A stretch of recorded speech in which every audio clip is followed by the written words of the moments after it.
사람들이 인생을 살아가면서 불안감을 느끼는 이유가 여러 가지가 있겠지만 사실 불안감을 느끼는 가장 큰 이유는 경험해 본 적이 없기 때문에 불안함을 느낍니다. 어떤 일이든 처음 일을 할 때는 긴장하고 염려하고 그 일을 잘할 수 있을까라는 조바심 때문에 일을 그르치는 경우도 많고요. 또 그뿐만 아니라 어떤 장소, 처음 가는 장소, 처음 가는 여행지를 가면 전혀 아무것도 모르기 때문에 불안한 것도 당연히 있겠죠. 제가 2004년 9월부터 제가 이제 예배 인도를 시작을 했고 2006년 4월부터 제가 이제 그 목회를 시작을 했는데 아직도 기억납니다. 처음에 어땠는지. 저의 기질과 성향상 사람들 앞에 서는 걸 너무 두려워하는 사람이기 때문에 표정들이 왜 이러세요? 당신이 그런 표정 저를 보고 계시는데 정말 처음에 이 여름이었거든요. 첫 설교한 때가 여름이었는데 정말 온몸으로 땀으로 범벅돼 가지고 무슨 얘기를 했는지도 기억도 하나도 안 나고 아무것도 생각이 안 나는 그때, 그런 그때가 생각이 들더라고요. 근데 이제 우리가 다 알지만 시간이 흘러가면 흘러가고 조금씩 경험하면 경험하면 할수록 익숙해지는 것이 우리들 삶의 어떤 내용들이겠죠. 어떤 일도 그렇고 또 직업도 그렇고 장소도 그렇고. 그런데 다른 거는 시간이 지나면 익숙해지는데 그래서 불안함이 없어지는데 인생은 그렇지 않다라는 것입니다. 시간이 지나면 지날수록 익숙해지는 게 아니고요. 어쩜 그렇게 시간이 흘러가면 흘러갈수록 날마다 새로운 것이 인생인지 모르겠습니다.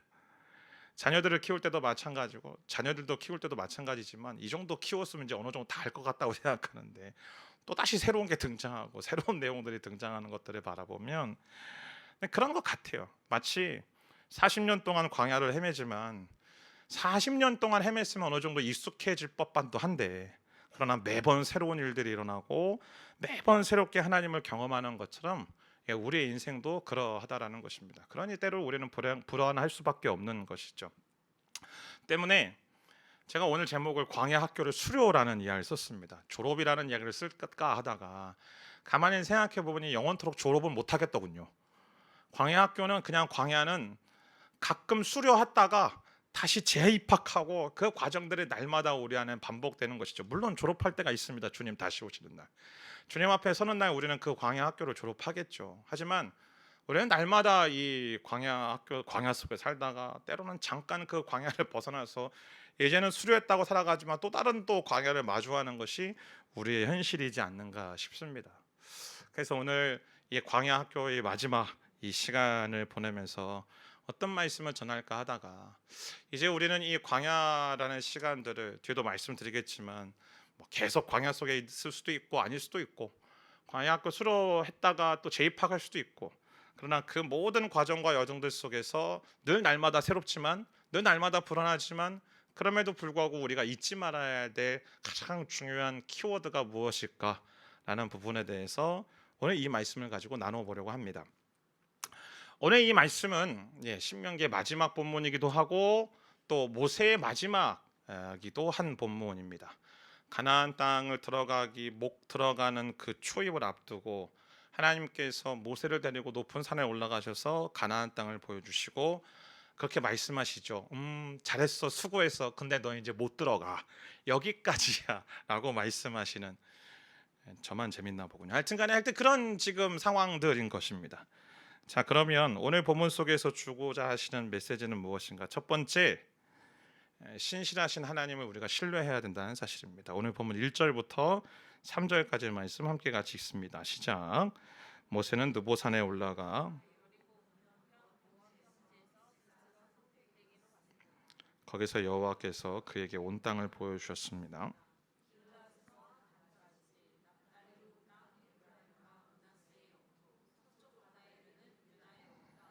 네게부 지역과 종려나무의 성 여리고 골짜기를 보여주시며 소알에 이르는 곳까지 보여주시며 모세에게 하나님께서 가나안 땅을 보여주십니다. 근데 이 지금 말씀 속에 나와 있는 이 지명을 쭉 따라가면요, 누구의 여정과 똑같냐면 아브라함이 가나안 땅에 들어와서 거닐었던 여정하고 똑같은 궤적을 하나님은 모세에게 보여주십니다. 그럼 하나님이 왜 이 땅을 보여주실까요? 그러니까 하나님이 아브라함에게 약속하셨잖아요. 그죠? 이 땅을 주시겠다라고. 그러니까 너희 조상과 아브라함과 맺은 그 언약을 내가 이루겠다라는 하나님의 신실하심, 내가 약속을 지키겠다라는 하나님의 의지를 모세에게 확인시켜 주시기 위해서 그 땅을 보여주시는 거죠. 자, 너 보고 있니? 내가 너희 조상과 약속했던 그 땅을 네가 지금 보고 있다.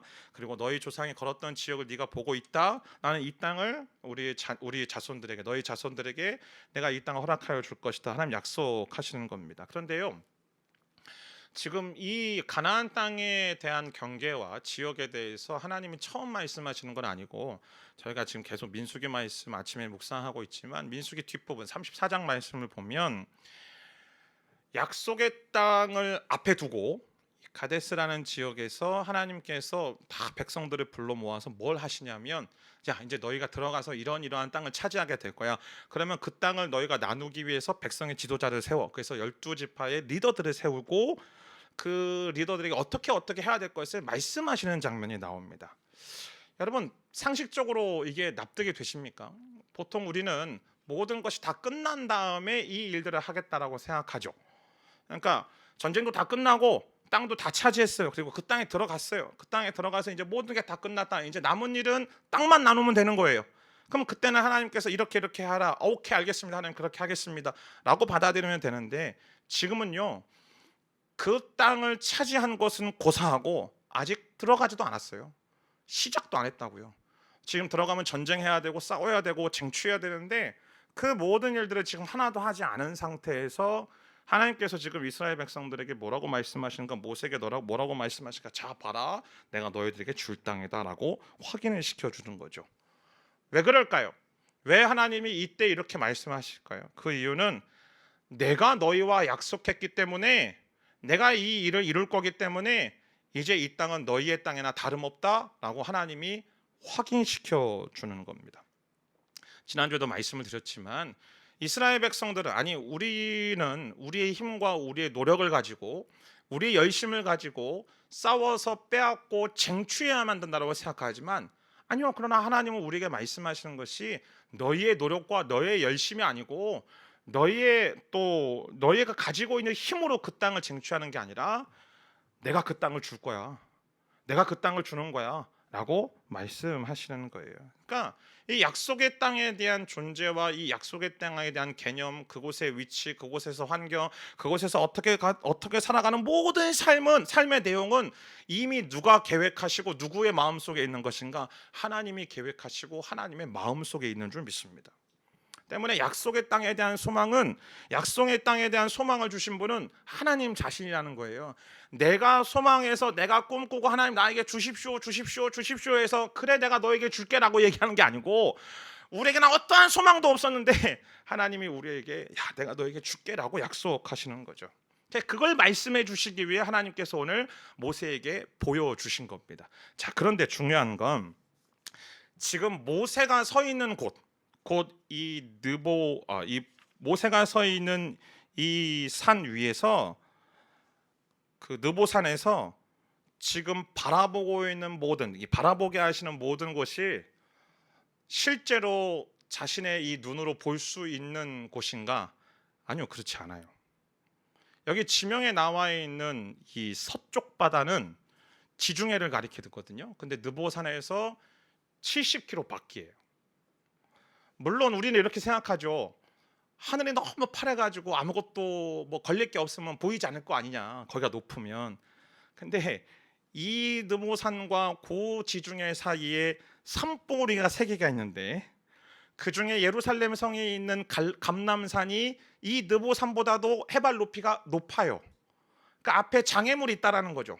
그러니까 아무리 모세가 시력이 좋아도요, 이 땅을 바라볼 수가 없는 거예요. 자, 근데 어떻게 모세가 지금 보고 있는 걸까요? 모세는 지금 자기의 육신의 눈으로 바라보는 것이 아니고 영의 눈으로 지금 바라보고 있는 것입니다. 모세는 자신의 인생 속에서 하나님께서 행하신 일들에 대해서 너무나도 잘 알고 있습니다. 특별히 또 40년 동안 광야 생활 속에서 이스라엘 백성들에게 하나님께서 어떻게 행하셨는지도 모세는 너무나도 잘 알고 있습니다. 그 자신의 인생의 120년의 시간 동안에 모세가 배운 것은 하나님은 신실하신 분이구나. 하나님은 약속하시고 그 약속을 반드시 성취하시는 분이구나. 그 하나님은 우리를 여기까지 인도하시고 이끄시고 우리를 지키시고 우리를 보호하시는 분이다라는 명확한 확신을 그는 가지고 있었어요. 때문에 지금 자신이 바라보고 있는 그 땅, 실제로 자기 눈에 보이든 보이지 않든, 자기 눈에 지금 담든 담지 않든 상관없이 나의 영의 눈을 들어서 바라보니 하나님께서 이 땅을 우리에게 주시는구나, 아니 이미 주신 것이다라고 믿고 그 땅을 바라보고 있는 것입니다. 여러분, 이게 그리스도인의 인생의 원리입니다. 그리스도인은 육신의 눈이 아니고 영의 눈으로 바라보는 사람들입니다. 특별히 이 광야와 같은 현실을 살아가고 있는 우리들에게 회복되어져야 될 가장 중차대한 게 뭐냐면, 지난주에도 말씀을 드렸던 것처럼 영의 눈이 회복되어져야 되는 거예요. 오해하지는 마십시오. 영의 눈으로 바라본다라는 것이 이렇게 뭔가 이렇게 투시과 같은 뭐 특별한 은사, 뭐 무슨 관심법 그런 걸 얘기하는 건 아니에요.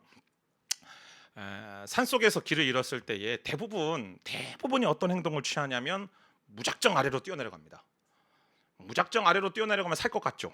근데 거의 대부분의 조난 전문가들이 이야기하는 것은 산에서 길을 잃을 때 무작정 뛰어내려가면 무조건 죽는다라고 이야기합니다.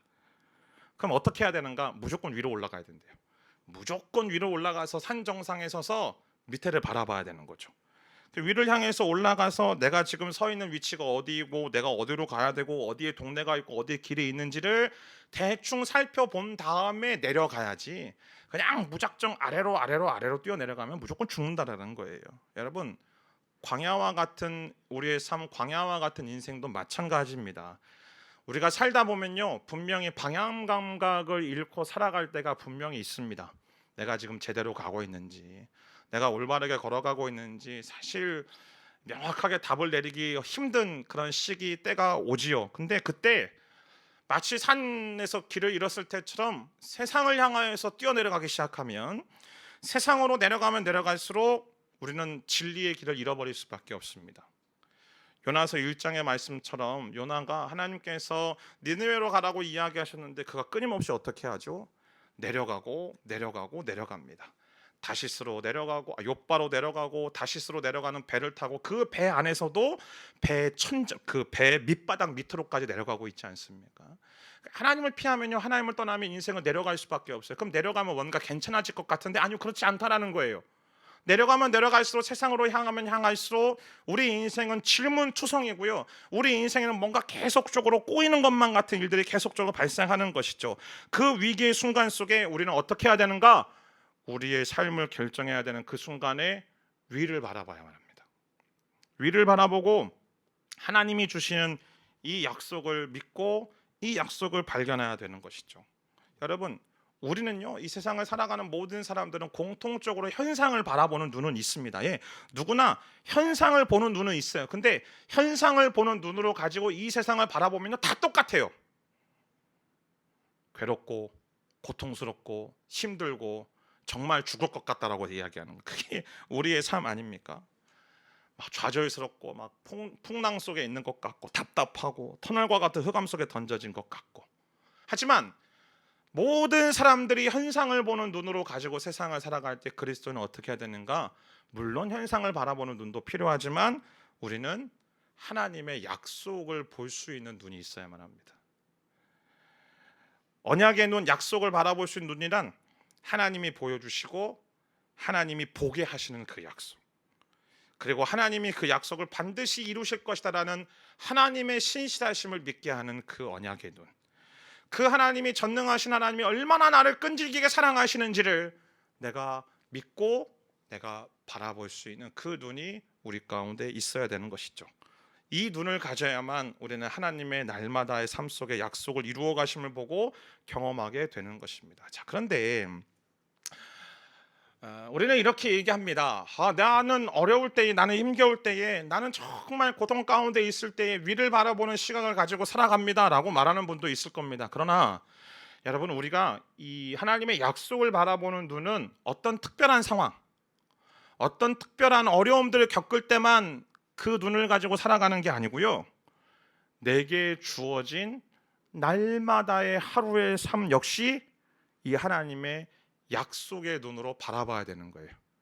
왜냐하면 정말 늘 다람쥐 쳇바퀴 도는 것 같지만 똑같고 늘 사소해 보이는 나의 오늘 하루의 삶도 하나님의 약속이 이루어져가는 그 약속의 언약의 성취 속에 놓여져 있기 때문인 줄 믿습니다. 그러게 오늘이 며칠이죠? 23일, 그죠? 2025년 4월 23일도 하나님이 나를 향한 하나님 당신의 약속을 이루어가는 하나님의 시간표 속에 놓여져 있는 시간인 줄 믿습니다. 그러면 우리는 어떤 눈으로 바라봐야 돼요? 하나님의 눈으로, 하나님의 언약의 눈으로, 하나님의 신실하심을 바라볼 수 있는 그 신실한 눈으로 이 상황들과 이 현상들과 나의 자녀들을 바라봐야만겠죠. 물론 우리 오늘의 삶이 어떤 분들은 광야일 수도 있고요. 어떤 분들은 광야를 수료해서 지금 가나안과 같은 풍요로운 풍족한 삶을 살아가는 분도 있을 겁니다. 또 어떤 분들은 팍팍한 정말 흉년의 시기를 보내는 분도 계시겠지만 풍성한 결실의 계절을 살아가는 분들도 있을 겁니다. 그러나 우리의 인생이, 우리의 삶의 내용이 어떠하든지 상관없이 오늘 하루의 삶이 내게 주어진 하나님의 언약의 성취 과정 속에 놓여져 있다는 사실을 믿음으로 고백하는 저와 여러분의 인생 되기를 주님의 이름으로 축복합니다. 그리고 이 가운데서 이 오늘의 삶 속에 어떠한 순간 속에서도 내가 주님 위를 바라보겠습니다. 하나님을 바라보겠습니다. 신실하신 하나님의 약속을 믿고 그 약속을 성취하시는 하나님을 믿고 하나님을 의지하고 하나님 이 영의 눈으로 나를 바라보고 내 자녀를 바라보고 내 남편을 바라보고 또 내 이웃을 바라보고 내 나라를 바라보며 나아가는 믿음의 삶으로 살아가겠습니다라고 결단하고 고백하는 저와 여러분의 인생 되기를 주님의 이름으로 축복합니다. 행복한 부부싸움이나 이틀 했지만 그 이틀 했다고 남편이 갑자기 사랑스럽게 보이고 남편이 갑자기 천사처럼 보이면요, 그건 우리 시선에 문제가 있는 겁니다. 어떻게 이틀 했다고 남편이 그렇게 보이겠습니까? 근데요, 날마다 하나님의 약속을 믿는 그 약속의 눈으로 내 남편을 계속 바라보잖아요. 그럼 이 사람을 위해서, 이 사람을 통해서 이 사람을 향한 하나님의 놀라우신 계획과 일하심이 하나님이 반드시 성취된다라고 내가 믿기 때문에 내 남편이 사랑스러워지는 거죠. 그런 거죠. 그죠? 네. 그런 눈으로 내 배우자를, 내 자녀들을 바라보고 이 내가 겪고 있는 내 상황들을 바라보는 놀라운 은혜가 회복되어지는 저와 여러분의 인생 되기를 주님의 이름으로 축복합니다. 그것이 첫 번째입니다. 두 번째 메시지는 거룩하신 하나님과 동행하는 삶을 살아가야 된다는 것이죠. 오늘 보면 4절부터 7절까지 말씀 함께 같이 읽습니다. 시작. 여호와께서 그에게 말씀하셨습니다.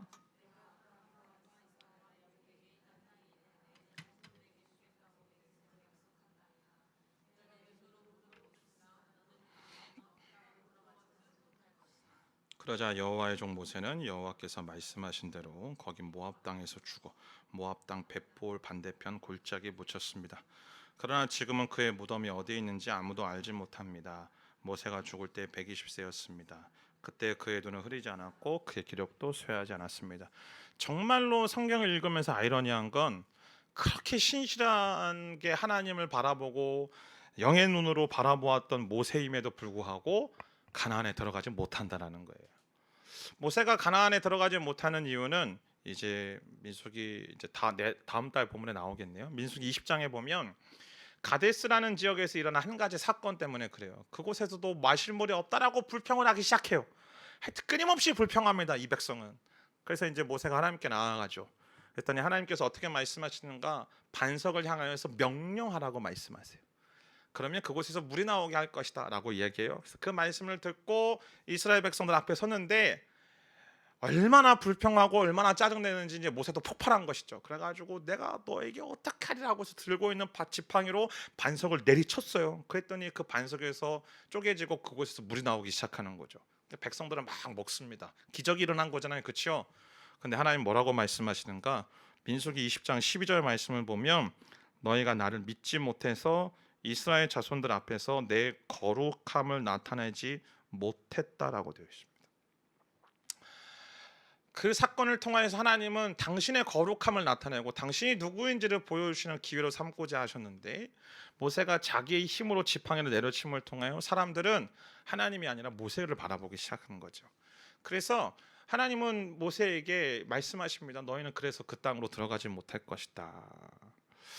사실 저는 말씀을 처음 묵상하고 이 말씀을 예전에 처음 이 민수기 본문을 가지고 준비할 때, 야, 하나님 너무한다. 이스라엘 백성들한테 세상에 그렇게 수도 없이 수백 번 수천 번 참으시고, 아니 모세 단 한 번 실수한 건데 이 단 한 번 실수한 것 때문에 하나님 그렇게 하시는 이유가 도대체 무엇인가? 그 이유는 좀 이따 말씀드리고, 자 여러분 보십시오. 이스라엘 앞에서 내 거룩함을 나타내지 못했다라고 되어 있습니다. 근데 여러분, 모세야말로 하나님의 거룩하심에 대해서 누구보다도 더 잘 알고 그분과 동행하는 사람 아니었나요? 오늘 본문 7절 말씀을 보면 그가 죽을 때가 120세였는데 그의 눈이 흐리지 않았고 그의 기력도 쇠하지 않았대요. 눈도 흐리지 않고 기력도 쇠하지 않았다. 그러니까 이렇게 노안 때문에 죽은 게 아니라는 거예요. 병들어서 죽은 게 아니라는 거죠. 죽을 때가 안 되었는데 죽은 겁니다. 늘상 꿈꾸고 있는 것은 건강할 때 하나님 데려가시면 좋겠다. 할렐루야.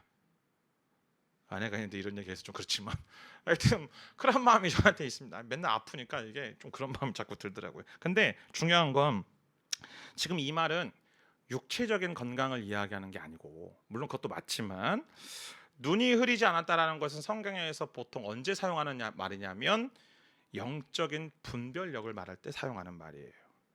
그러니까 눈이 흐리지 않았다라는 것은 그가 영적으로 하나님이 기뻐하시고 하나님이 즐거워하시는 것이 무엇인지를 너무나도 잘 알았다라는 것이죠. 그리고 그거에 대해서 순종하며 살았다라는 사실입니다. 사랑하는 여러분, 나이가 들어가면서 제일 컨트롤하기 어려운 게 뭘까요? 욕심입니다. 욕심. 살아갈수록 자꾸 아쉬운 게 있고, 가지면 가질수록, 편안해지면 편안해질수록 욕심이 안 생겨야 되는데 편안해지면 편안해질수록 더 욕심이 생기는 거죠. 조금 편안해지면 조금 더 큰 집, 그런 거 있잖아요. 처음에는 이렇게 그 의자에 그 고속도로 휴게소에서 파는 5만 원짜리 그 안마기, 그거 하나만으로 너무 시원했는데 조금 시원하다 보니까 이제 안마 의자가 생각나고, 그 안마 의자 뭐 처음에는 한 1, 200만 원짜리 하다가 막 4, 500만 원짜리, 돈 1,000만 원짜리, 점점 기능이 많은 것들. 저만 그런 것처럼 자꾸 저렇게 보고 계시는데, 그냥 우리는요 평안해지고 조금 익숙해지면요 그걸로 만족하기보다는 더 많은 것들을 가지려고 하는 것이 그게 인간의 십성 아닙니까? 근데 문제는 그렇게 자꾸 욕심을 부리다 보면 어떻게 되는가? 분별력을 잃어버리기 시작해요.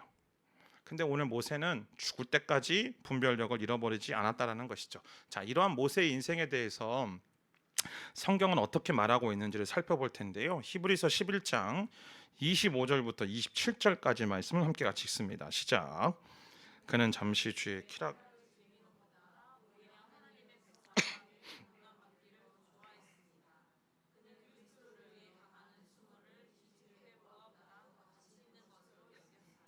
이는 그가 상을 바라보았기 때문입니다.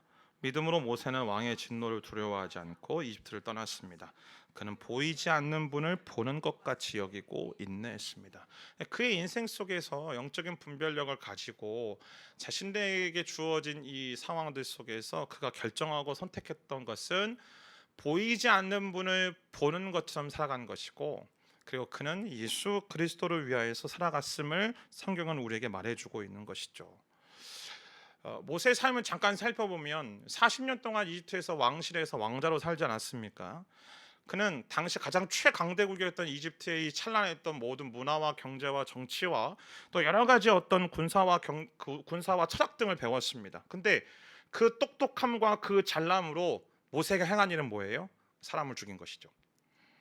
그가 그렇게 배워왔던 이집트의 어떠한 것도 그를 구해주지 못했습니다. 오히려 그로 하여금 교만하게 하고 그로 하여금 자기의 힘으로 무엇인가를 이룰 수 있다라는 이 생각으로 똘똘 뭉쳐서 살아가게 만든 거죠. 그 결과 사람을 죽이고 미디안 광야로 도망가지 않습니까? 미디안 광야 40여 년의 시간 속에서 이방인으로서 그곳에서 홀로 있는 그 홀로 된 그 시간들 속에 남들이 생각해 보면 비참하다. 참 인생 어떻게 저 인생의 말로가 저렇게 되어질까? 참 저 사람 이집트 왕자였다는데 참 불쌍하다라고 손가락질 당하고 조롱당하지만 오히려 그 현실들이 하나님의 손길에 의해서 빚어져가고 만들어지는 과정이었죠. 그 안에서 하나님의 깊은 지혜를 배우는 시간이 미디안 광야에서의 삶이었습니다. 그리고 난 다음에 이스라엘 백성들을 이끌고 40년 동안 광야에서의 삶은 하나님과 밀착된 관계를 가지고 하나님과 깊이 있는 동행함을 가지고 하나님께서 기뻐하시고 인도하신 대로 그 길에 순종하며 그 백성을 인도한 것 아니겠습니까? 그래서 오늘 본문에 보면요, 하나님께서 모세를 향해서 극찬을 하십니다. 오늘 본문 10절 말씀을 보면 그 후로는 이스라엘의 모세와 같은 예언자가 일어나지 않았다라고 되어 있습니다. 모세가 여호와께서 얼굴을 대면해서 아셨다라고 되어 있습니다. 얼마나 하나님이 모세와 깊이 있는 관계 속에 있으셨길래 하나님이 모세를 얼굴을 대면하여서 아셨다라고.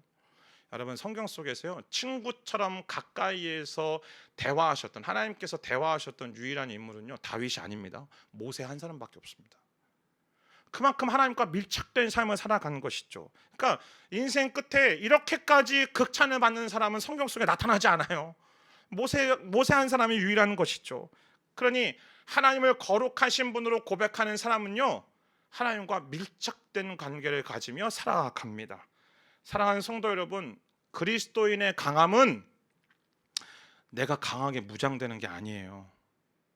내가 많이 배우고 많은 것들을 갖고 많은 지식을 쌓고 많은 경험들을 가지고 어떤 경제와 정치와 문학과 그 철학으로 강해지는 게 아니라고요. 왜냐하면 사람은요, 말씀드렸잖아요, 모세처럼 배우면 배울수록 강해지면 강해질수록 자기 한계에 부딪혀요.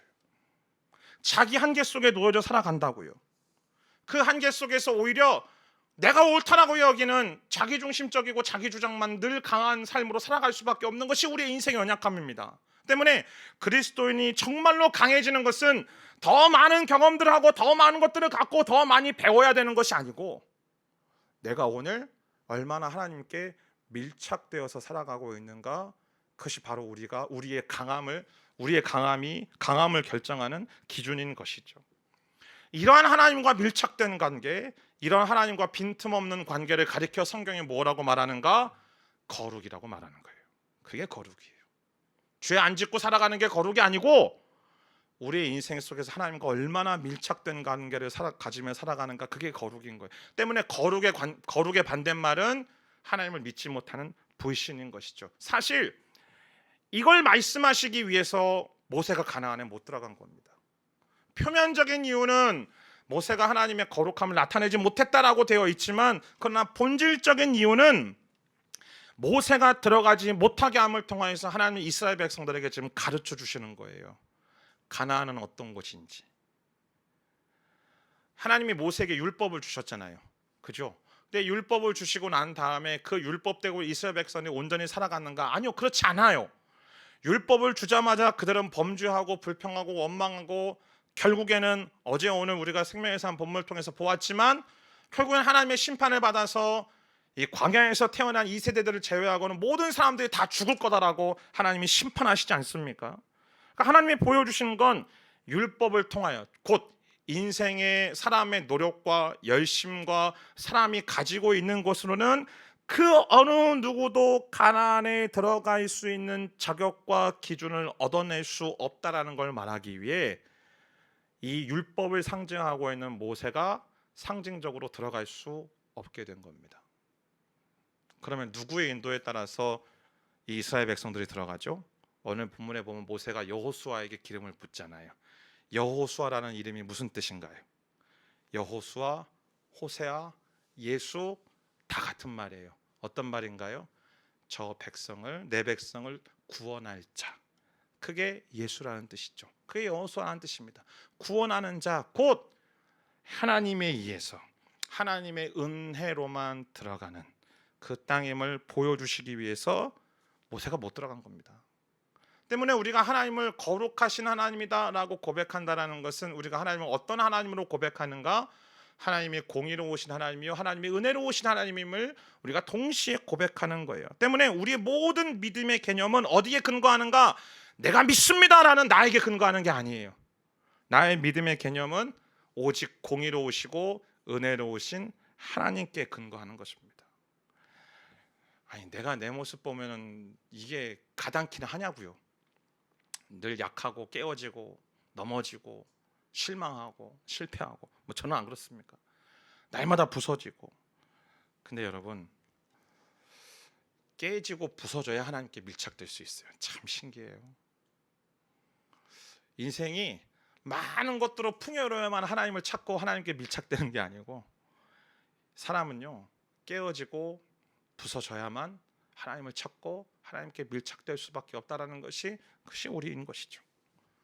때문에 사도 바울이 고린도후서 12장에서 말하는 게 그겁니다. 내가 약할 때 곧 그때가 강함이라.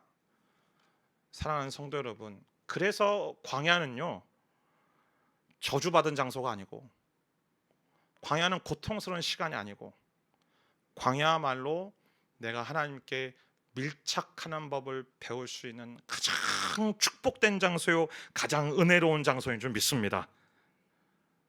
아멘이 적을 줄 알았어요. 기독교는 인간의 가능성을 부추기는 종교가 아니에요.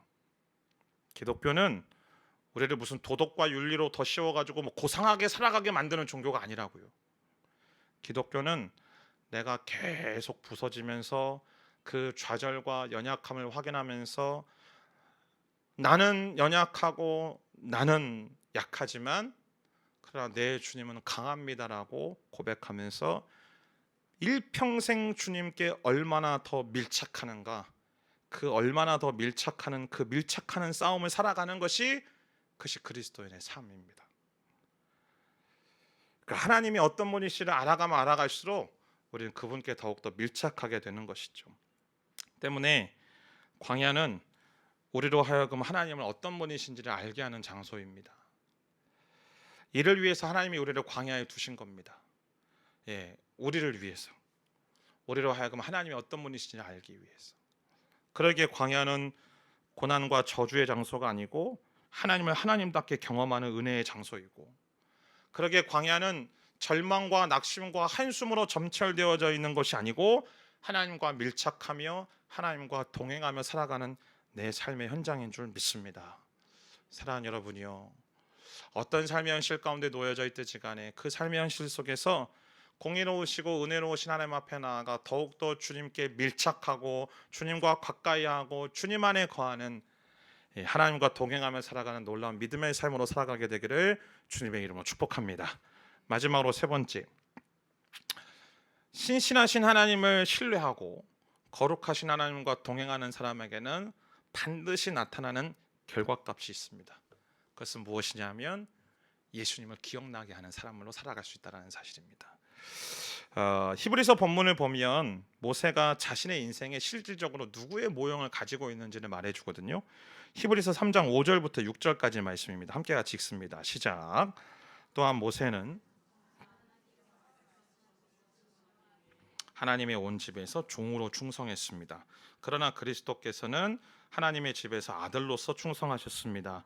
우리가 소망에 대한 확신과 긍지를 굳게 잡으면 우리는 곧 그분의 가족입니다. 자, 모세가 어떤 역할을 했어요? 오늘 말씀을 보면 5절 말씀을 보면 하나님의 온 집에서 종으로 충성했대요. 말씀드렸던 것처럼 하나님이 율법을 주셨죠. 그 율법을 맡아서 그 율법으로 하나님의 온 백성들을 잘 관리했던 신실하고 충성스러운 종이었대요. 근데 한계가 있죠.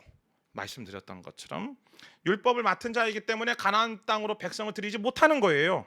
그런데 오늘 말씀에 보면 그러나 그리스도께서는 하나님의 집에서 아들로서 충성하셨습니다. 곧 모세보다 더 신실하신 하나님의 아들이 우리에게 오셔서 이 모세에게 맡겨진 그 역할을 완성하시고 실현하셨다라고 말하고 있습니다. 하나님의 아들이 신실한 청지기요 충성된 종으로 이 땅에 오셔서 하나님의 집과 교회를 관리하시고 속량하시고 머리가 되어주셨다라는 거죠. 모세는 한계가 있지만 이것을 완성하셔서 우리에게 견고한 소망과 확신과 긍지를 갖게 하실 수 있는 분이 누구인가? 예수 그리스도라는 거예요. 때문에 이스라엘 백성들은 모세를 통해서 누구를 보는 거예요? 예수를 보는 겁니다. 이스라엘 백성들은 그냥 모세를 생각하면 생각할수록 누구를 바라보고 누구를 주목하고 누구를 바라보게 되는가? 메시아이신 예수 그리스도를 바라보게 되는 거죠. 그래서 유대인들에게 있어서 모세만큼 중요한 사람이 없는 거예요. 근데 여러분, 중요한 사실이 있어요. 이 역할이 오늘 저와 여러분에게도 주어졌다는 거예요. 헨리 나우엔에 예수님을 생각나게 하는 사람이라는 조금만 속치자가 있어요. 이 책자에 보면 우리는 어떤 사람으로 부름받았는가라는 것에 대해서 세 가지를 이야기해요. 첫 번째, 예수님의 치유하심을 생각나게 하는 사람. 두 번째, 예수님의 붙드심을 생각나게 하는 사람. 세 번째, 예수님의 인도하심을 생각나게 하는 사람. 자, 예수님을 생각하게 하는 사람, 이 사람의 모습들을, 이 모든 사명들을 오늘 우리에게 주셨다라는 것이죠. 그래서 오늘 우리는 우리의 삶을 통하여서 그분을 생각나게 하고 그분을 기억나게 하는 삶으로 하나님이 우리를 부르셨다라는 사실입니다. 근데 중요한 건, 아니 지금 과연 예수님은 고사하고 예수님은 뭐 둘째 문제고 지금 내 본 모습도 잃어버리고 있는 마당에 그렇게 지금 험악한 이 광야와 같은 현실 속에서 무슨 예수님을 기억나게 하냐고. 아니 지금 내가 그런 삶을 살아갈 수 있는 존재냐고. 아니 지금 나의 신앙의 모습, 나의 삶의 내용, 삶의 태도가 전혀 그렇지 않은데 어떻게 예수님을 기억나게 하냐고. 여러분, 근데요, 말씀드렸던 것처럼 모세도 한계가 있는 사람이었어요. 근데 모세가 한계가 있었지만, 그러나 그 한계가 있음에도 불구하고 모세가 신실하신 하나님을 신뢰하고 그분과 동행하며 살아가잖아요. 그분을 통하여서 그래서 그 모세를 통하여서 예수님을 기억하게 하는 것처럼 우리도 연약함이 있고, 우리도 한계가 있고, 우리도 부족함이 있고, 또 우리도 엄청난 신앙의 리스크가 있고 약점이 있는 사람들이죠. 그러나 그럼에도 불구하고 내가 살아가고 있는 이 나의 삶의 현실 속에서 신실하신 하나님을 신뢰하고 그 거룩하신 하나님과 동행하면 동행할수록 우리의 삶 속에서는 그리스도가 보여지고 나타나고 생각나게 하는 놀라운 믿음의 삶으로 살아가게 되는 줄 믿습니다. 자신감을 가지십시오. 네. 우리는 그런 사명이 주어졌다는 사실에 대해서 부담이 아니고요, 자신감을 가져야 돼요. 생각해 보십시오. 어떻게 나를 통해서 예수가 드러나? 근데 나를 통해서 예수가 드러나게 하신다고 예수님 우리에게 약속하시잖아요. 그 역할이 오늘 우리에게 부어진 것이죠. 때때로 우리는 넘어집니다. 때때로 우리는 연약하여서 은혜는 받고 또 은혜 안에 있지만 그 은혜를 까먹을 때도 참 많이 있죠. 그러나 여러분, 그럼에도 불구하고 그 자리에서 멈추지 마시고, 그 자리에서 절망하고 뒤돌아서지 마시고, 아니야, 오늘 나는 내 자녀들에게, 내 남편에게, 내 이웃에게, 내 교회 공동체 식구들에게 나를 통하여서 예수님이 기억나게 하는 삶으로 살아가도록 나는 부르심을 받았어. 할렐루야. 이 놀라운 믿음의 확신을 가지고 살아가는 저와 여러분의 인생 되기를 주님의 이름으로 축복합니다. 좌우에 계신 분들에게 좀 그렇게 믿음으로 도전해 주시죠. 다들 이렇게 너무 이렇게 지쳐 계시는데 당신의 얼굴에서 예수님이 보입니다. 우리 그렇게 좀 고백해 주시죠. 왜 쑥스러워하세요? 괜찮아요. 우리는 우리 얼굴에서 예수님 보인다니까요. 오늘 어떤 분이 저한테 제 트레이드 마크가 하회탈과 같은 막 웃음이라고 그래요. 근데 그 얘기를 듣고 가만히 생각해 보는데, 나도 내 얼굴에서 내 삶 속에서 예수님이 보여줬으면 좋겠다, 그런 생각이 들더라고요. 사랑하는 성도 여러분, 성경에 나오는 수많은 인물들을 가만히 살펴보면 다양한 배경들을 가지고, 다양하게 어린 시절을 가지고 정말 수없이 다른 인간관계를 가지고 살아갑니다. 그런데 공통점이 한 가지가 있습니다. 그것은 광야 학교 졸업생들이라는 사실입니다. 아브라함이 그 당시에 메가시티였던 갈대아 우르에서 나와서 가나안 땅으로 들어와서 광야를 헤매고 다니며 그 가운데 하나님을 인식하고 하나님을 발견하고 하나님의 약속을 받지요. 이집트 왕실이라는 엄청난 배경 속에서 모세는 미디안 광야로 그리고 40년 동안의 가나안 광야를 거치며 살아갑니다. 다윗 역시 사울을 피해서 수없이 많은 광야를 전전하면서 정말 사무엘상을 보면요, 그렇게까지 많은 지명의 광야가 등장하는지. 근데 그렇게 전전하면서 살아가요. 세례 요한도 마찬가지고요. 그리고 바울도 마찬가지죠. 예수님이요? 예수님도 마찬가지입니다. 예수님도 세례 요한에게 세례를 받으시고 광야로 나아가서 40일 동안 금식하시고 사단에게 시험 받으신 이후에 비로소 그분의 공생애가 시작되는 것 아니겠습니까? 이유가 도대체 무엇일까요? 왜 우리는 광야가 필요할까요? 왜 하나님은 우리를 광야로 내모시는 걸까요? 그 이유는 광야가 시끄러운 곳이 아니고 조용한 곳이기 때문에 그렇습니다. 인간의 소리가 거의 들리지 않는 곳, 환경의 소리가 거의 들리지 않는 곳, 그래서 하나님의 음성을 너무나도 잘 생생하게 들을 수 있는 곳, 그리고 아무것도 들리지 않기 때문에 오직 하나님께만 귀를 기울여야 되는 곳, 그것이 광야이기 때문에 하나님 우리를 광야로 부르십니다. 또 하나 이유가 있다라면 광야는 위험한 곳이고 불편한 곳이기 때문에 그렇습니다.